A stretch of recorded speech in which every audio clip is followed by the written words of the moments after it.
அண்மை செய்தியை பார்த்து வருகிறோம். ஓய்வு பெற்ற IAS அதிகாரி சகாயத்திற்கு துப்பாக்கி ஏந்திய போலீஸ் பாதுகாப்பு வழங்க வேண்டும் என தமிழ்நாடு DGPக்கு சென்னை உயர்நீதிமன்றம் உத்தரவு பிறப்பித்திருக்கிறது. அது குறித்தான அண்மை செய்தியை பார்த்து வருகிறோம். ஓய்வு பெற்ற IAS அதிகாரி சகாயத்திற்கு துப்பாக்கி ஏந்திய போலீஸ் பாதுகாப்பு வழங்க சென்னை உயர்நீதிமன்றம் உத்தரவு பிறப்பித்திருக்கிறது. தமிழ்நாடு DGPக்கு இது குறித்தான உத்தரவு பிறப்பிக்கப்பட்டிருக்கிறது. கூடுதல் விவரங்களோடு செய்தியாளர் மதியழகன் இணைந்திருக்கிறார். மதி, விரிவான விவரங்களை வழங்கலாம்.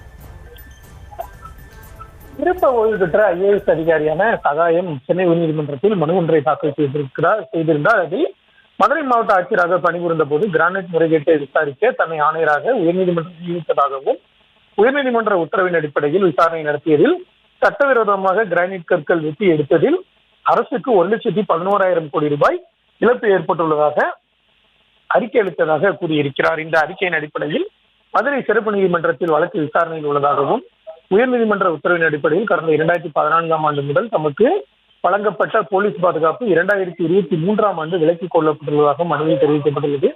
பாதுகாப்பு விலக்கிக் கொள்ளப்பட்டதால் கிரானைட் முறைகேடு வழக்கில் சாட்சியாக சேர்க்கப்பட்டுள்ள தன்னால் நீதிமன்றத்தில் ஆஜராகி சாட்சியம் அளிக்க இயலவில்லை என தெரிவித்துள்ளார்.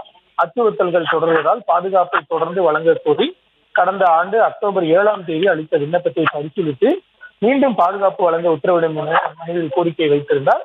இந்த வழக்கை நீதிபதி GK இளந்திரையின் முன்பு விசாரணை கொண்ட பொழுது எவ்வித முன்னறிவிப்பின்றி தனக்கு வழங்கப்பட்ட பாதுகாப்பு விலக்கிக் கொள்ளப்பட்டதாகவும் எனவே மீண்டும் பாதுகாப்பு வழங்க உத்தரவிட வேண்டும் என சகாயம் தரப்பில் வாதிடப்பட்டது. தமிழ்நாடு அரசு தரப்பில் ஆஜரான வழக்கறிஞர் பாதுகாப்பு வழங்க கோரி மனுதாரர் அளித்த மனு மறு ஆய்வுக் குழுவின் பரிசீலனையில் உள்ளதாக தெரிவிக்கப்பட்டது. இருதரப்பு வாதங்களையும் கேட்ட நீதிபதி கிரானைட் முறைகேடு தொடர்பான வழக்குகளில் சாட்சியம் அளிப்பதற்காக செல்லும் ஓய்வு பெற்ற IAS அதிகாரியான சகாயத்துக்கு குறைந்தது ஒரு துப்பாக்கி ஏந்திய காவலருடன் கூடிய போலீஸ் பாதுகாப்பு வழங்க தமிழ்நாடு DGPக்கு நீதிபதி உத்தரவிட்டிருக்கிறார்.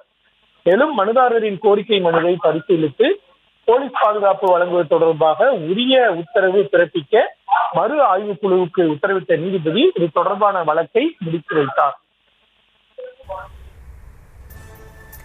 விவரங்களுக்கு நன்றி மதியழகன்.